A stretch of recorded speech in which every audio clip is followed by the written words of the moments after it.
That's the end result of that, and you can thank Eric as much for that because he was an inspiration to us, kind of. Well, I think it's important for everybody to know. Maybe Eric will want to go into it. The colors in the blanket are actually the name of Jehovah in color, and then the Hebrew words and the pictorial pictures and the meanings behind them,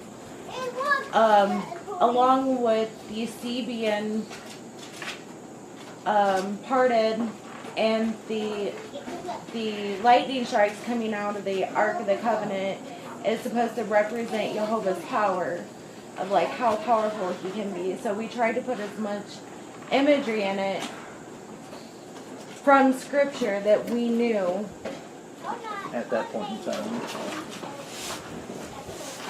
Thank you. Yes. Could I add? I Yes. just want to add.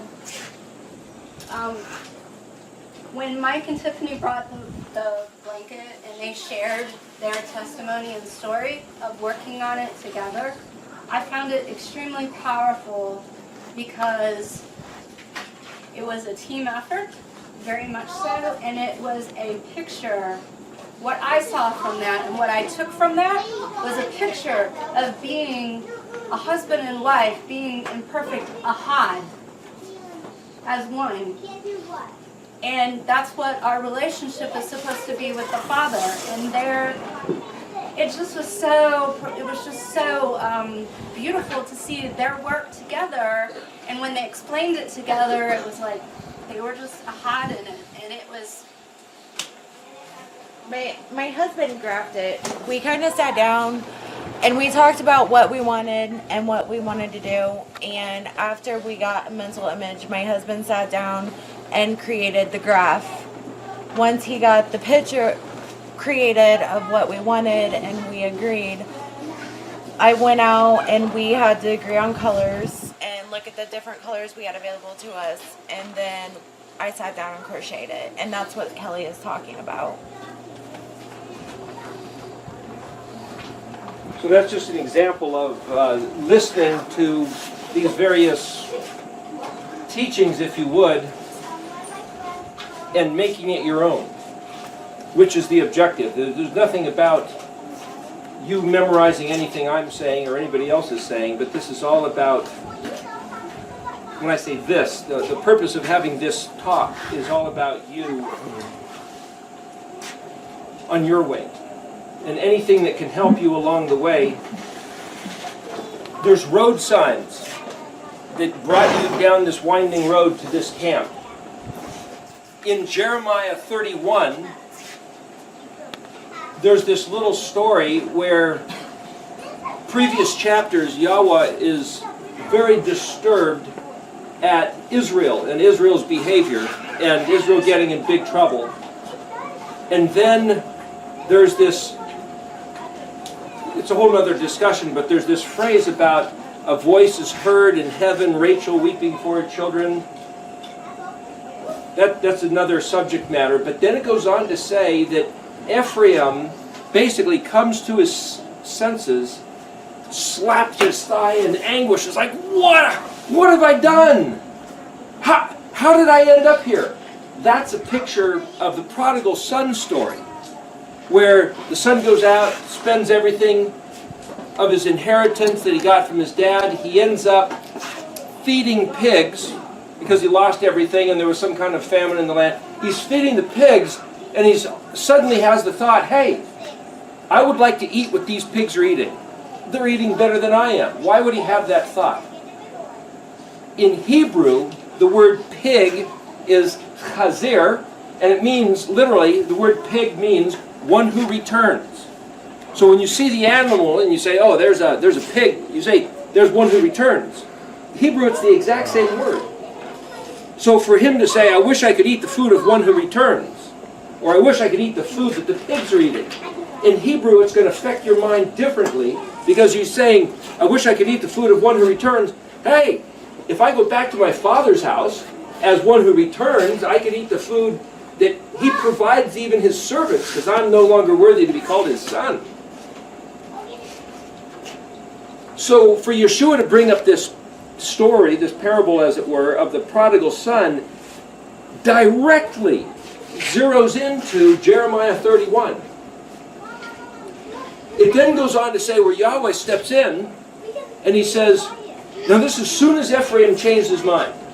As soon as Ephraim, instead of being a wild punk, and I use that word on purpose because it comes from the word for Phoenician and the Punic Wars of Carthage against Rome and a little bit of history, but for him to be renegade, rebellious, this punk kid, and suddenly comes back to his senses and realizes there's a better life to be lived, a better place to be than where he's at, he decides to turn and return back to his father's house.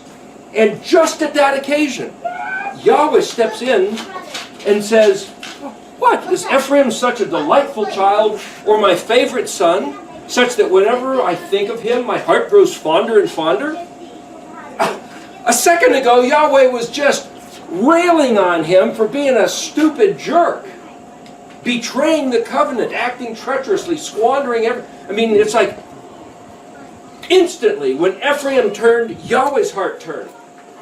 Why? There's another place where Yahweh says, if you don't listen to my words, even so, but that word is gimel mem and has to do with like this mirror, your prayer is an abomination. Which is to say, he cannot hear us. It's not that he chooses not to. He's got an attitude. Now we've got to sway him by singing songs, and maybe if we offer up enough smoky burnt offerings or prayers, maybe we'll get him to change his mind. He has designed the entire world. If you look at nature, you've got physics, chemistry, mathematics. Okay, those are what they might call the hard sciences. But what we haven't been taught is that he designed the entire world of the covenant relationship between him and his people, between Yahuwah, Elohim Zavot, and Israel, his Kadoshi, his beloved betrothed, set apart from the world. So this specific people group is not just terms of affection, it's mechanical in the dynamics of their relationship, such that if we do not listen to him, he cannot listen to us. Cannot. And won't, because he designed it that way. So what does it mean to listen to him? Does anybody know the first, which is the word in Hebrew first is Rashon, which also doesn't just mean first, beginning, foundational, upon which everything else is based, but it also means peak, summit, highest, maximum. So what is the foundational, which is also the pinnacle commandment that Yahweh gave his people? Everybody know what that is? Shall love your Elohim with all your heart, all your might, all your strength. No. No, that's not the very first thing he said. Huh? Do justice, love mercy, walk humbly before your No. Elohim. Okay, let me back up a little bit. When I say no, Yeshua was asked this question. What is the first words out of his mouth? You quoted I think the second words out of his mouth. Okay? The first words out of his mouth. Somebody can look it up if they want. But has anybody heard this phrase? Shema Israel, Yahuwah Eloheinu Yahuwah Echad. Then he goes on to say, and secondarily, okay, so this is actually in Deuteronomy 6. So we're gonna look at this a minute, but I want to show you something. So I'm going to assume that maybe nobody knows Hebrew. Now I know, Tiffany, you know some stuff, and there's a few other people that knows a bit of Hebrew. For the sake of everybody else, I could assume nobody knows it and start at the very beginning and build upon it, but quite frankly, you could look at some of the videos that I've got up. You could look at Frank Seekin's work, Hebrew Word Pictures. Somebody mentioned Mark Belts out of Tacoma, Washington, El Shaddai Ministries. He talks a little bit about some of this stuff. And Jeff Benner, I think he's in Tennessee or Georgia, and Ancient Hebrew website. And you can look at numerous things. For what it's worth, there's a couple hundred hours worth of videos that I have up on various different sites, YouTube and whatever, that you can look at for free. So we're not going to go into that so much. I'm happy to explain it to people if you want, but I'd rather take this time to show you, you might say, comprehension in action, rather than give you kindergarten, this is the letter sequence and this is how it works. I mean, we can go over that if you'd like. So here's the thing. I have a thought of what I'd like to talk to you about. And if you don't want that, just let me know and we'll change course. But what I'm saying is that if you want me to go over the elementary things, I will. If somebody wants to show you how calculus works, and you don't even know how to recognize the numbers, it's maybe interesting, but you're going to be in a fog. So I don't want to do that to you, but I want to show you something about how the language works, so that you'll appreciate learning what the numbers look like. In other words, if somebody shows you calculus and say, you know, because numbers are a fixed thing which function together, what we might call an equation, and they're always going to behave a certain way, then if you're an engineer or if you learn the way these numbers work, you can fit them together and you can, like Rocket Man, you can shoot something from here and you'll hit the target way over there, taking into account wind, and as some people say, the spin of the earth, and temperature, and weather patterns, and how powerful is that fuel, and the thrust, and the angle. I mean, all these things come into consideration, so you can use numbers to accomplish a task. The Hebrew language is, I would say, actually more significant than numbers. But if the Hebrew language is just some foreign gibberish you see written on the signboards in Israel telling you to, buy Coca-Cola or to come over here to get a cup of coffee, if that's all the Hebrew language does for you, you've completely missed the incredible treasure. So the title of this thing is going to be about hidden treasure. I believe, Rad, don't we have approximately 10 hours to discuss things throughout the week? Yes. Okay, just so you know, 10 hours. So what I'm going to try to do is show you something about how the language works here. And then in other meetings, I will hopefully kind of quickly and basically walk through some foundational things about the language. And as far as I know, just for what it's worth, none of the other Hebrew teachers that I've ever ran into or read or talked or heard anybody talk about discusses these things the way that I do. So for what that means is I'm giving you different type of information. And the purpose of this information is for your usefulness. So if you don't care, that's okay. I'm not saying if you have to know Hebrew to be saved. I'm not saying that if you don't understand Hebrew, you're going to burn in hell. I'm not saying that, okay?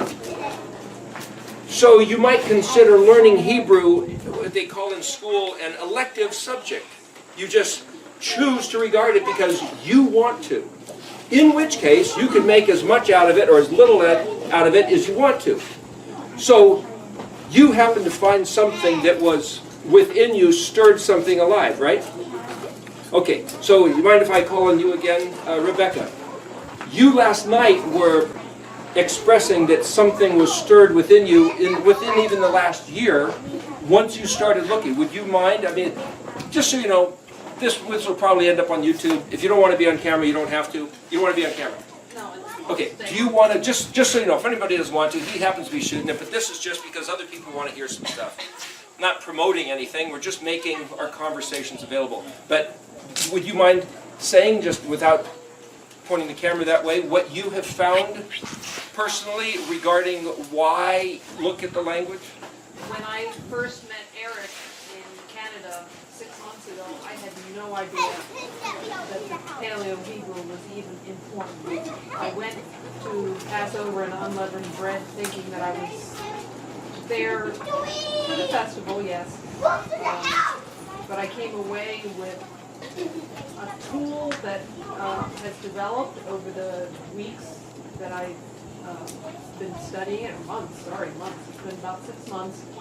And I started where everybody else did, just looking at the letters. Now it's come to the point where I can actually look up the words in the Hebrew dictionary and come to an understanding, albeit, rather general and elementary at this point, of each concept of the words. And it's just made my reading of Scripture so much richer and fuller and more meaningful. And of course, my relationship with Yah has become that much richer and fuller and more meaningful. And I've grown in love, more in love with the creator of this amazing language. The code that he's given us to express his heart.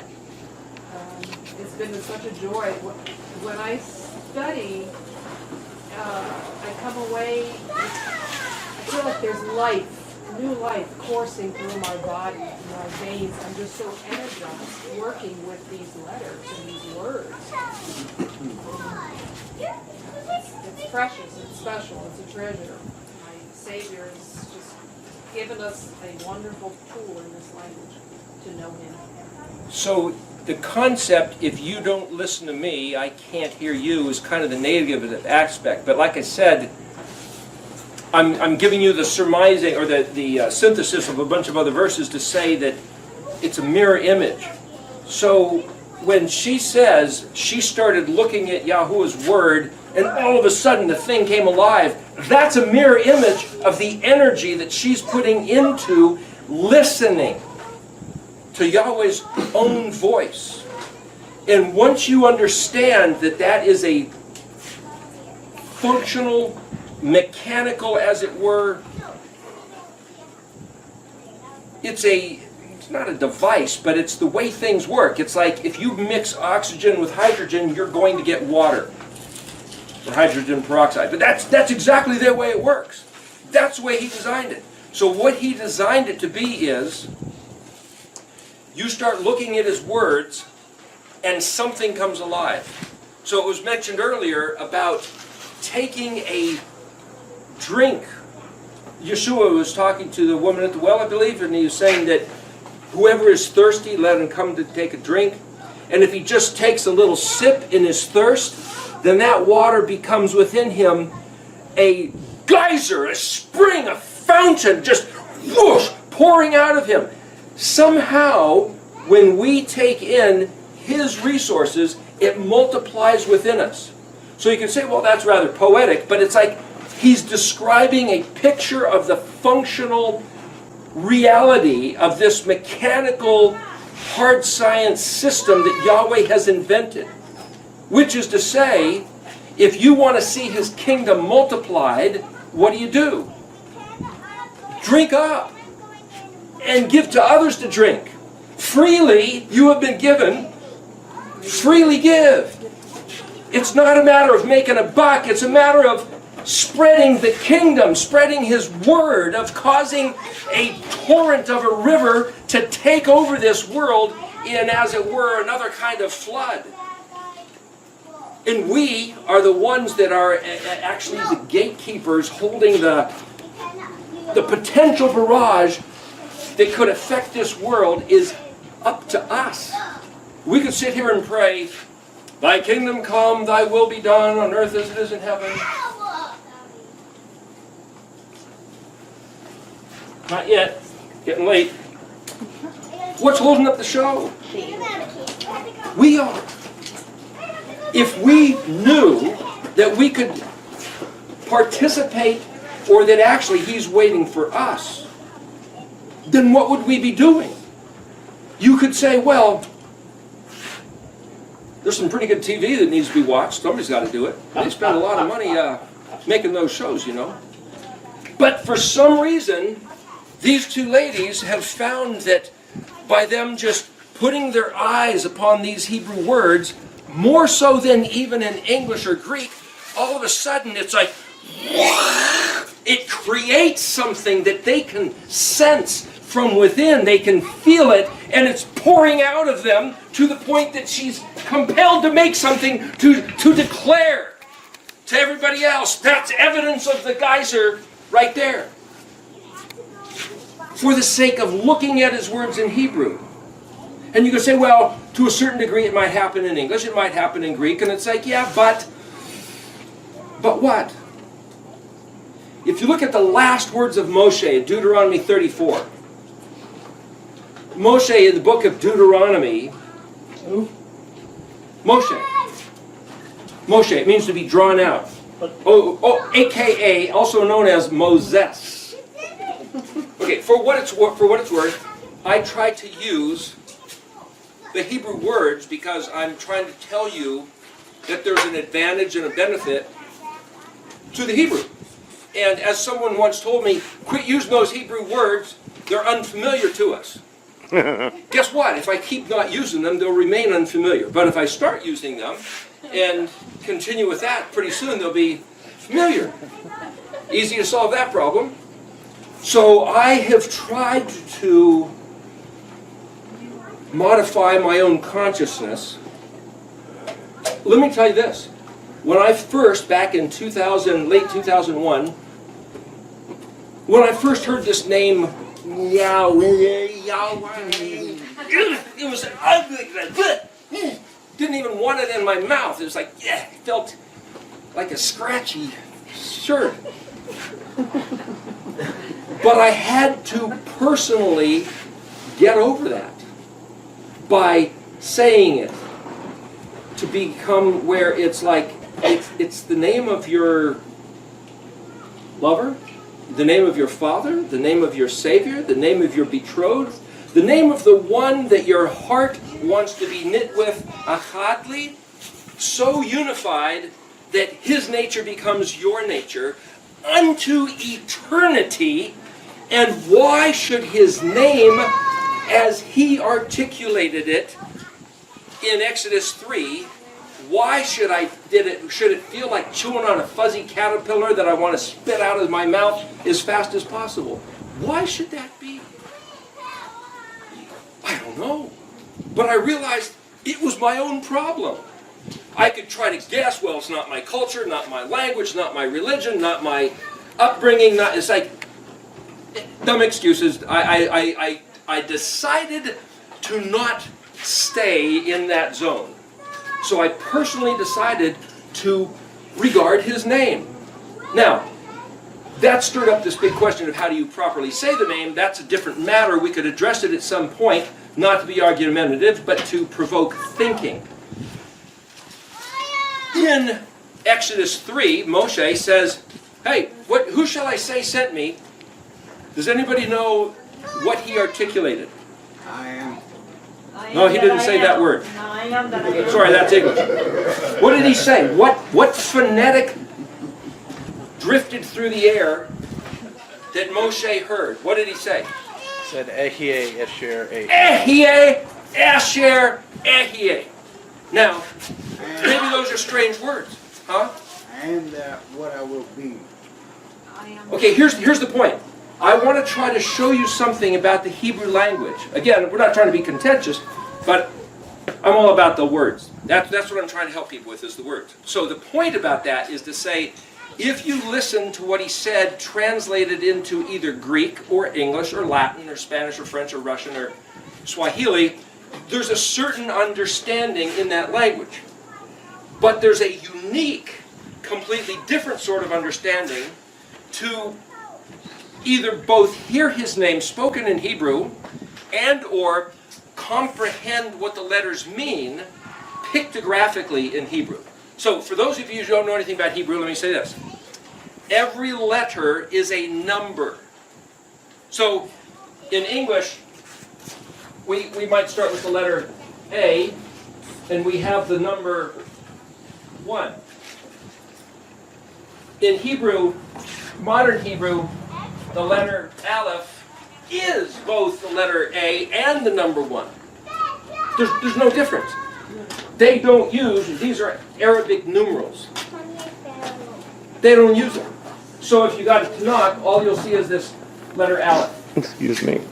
The point is, that means when you count, if you say Aleph Bet Gimel, you're saying 1, 2, 3. letters are numbers. Letters are also pictures, and the letter names are words. So if I was to say cat, dog, giraffe, you're picturing animals. But if I was to say Aleph and Gimel, well, those are animals. You think I'm saying the number 1 and the number 3, which I am, but I'm also saying our letter A and our letter C, which I am, but I'm also saying this is an ox and this is a camel. It's all the same. Okay, so what I just tried to show you is that in English, it zeroes in on one thing, and English is a great language for specifying. Sentence structure is very exact in English. But in Hebrew, it can mean 3 different things right out of the gate. It can mean a letter spelling a word, it can mean a number, and it can mean the picture that you're assembling by putting these letters together. And how do you know which one it is? It's all of them. It's all of them. Now some people will tell you, yeah, but that's not how you do it. It's like, okay, some people will tell you that's not how you do it. And you can believe them if you want to, and that's okay. I'm suggesting there is another way to do it, and somebody can disagree with me, and that's okay too. But if you want to know how it works, I'm happy to show you how it works. And I'm going to show you how it works for your own experience here.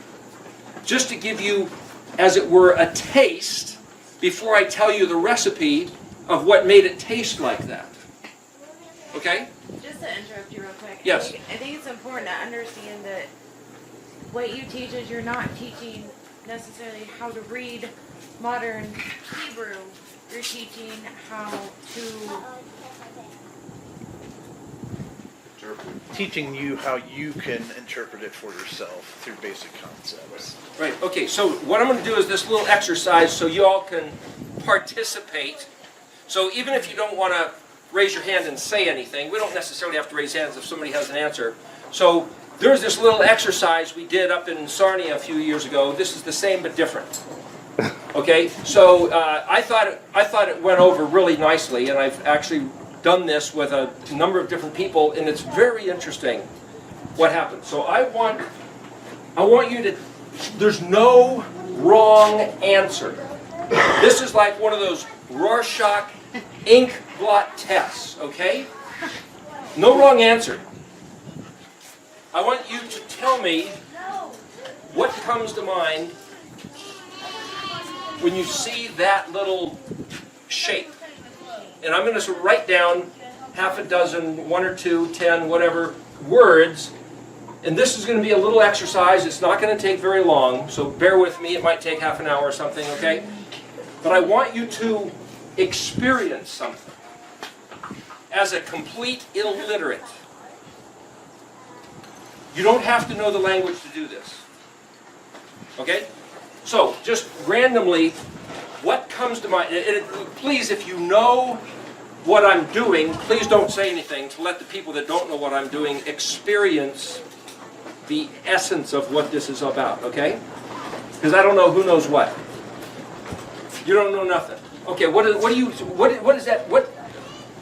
that generate in your brain when you see that shape? Vibration. Vibration? Okay. What else? Anybody? Heartbeat. What? Heartbeat. Heartbeat. Heartbeat. Peaks and valleys. W. Well, the problem with a W is that brings into it another shape. So, for example, if I drew a shape that looked like this, you could say, well, that looks like the number 9. Well, 9 is just another shape that we say is a number or a letter, so that's out of bounds. But if you could say that, that looked like a porcupine, then it's like, well, that's fair. But so don't invoke other writing orthographies, okay? Other fonts. But Thanks. fangs. Teeth. I was just about to say Okay, teeth. fangs or teeth. Anything else? Mountains. Grab. Mountain. What was the other one? Grab. Grass. Graph. A graph. A graph. Graph. Yeah. how is that a graph?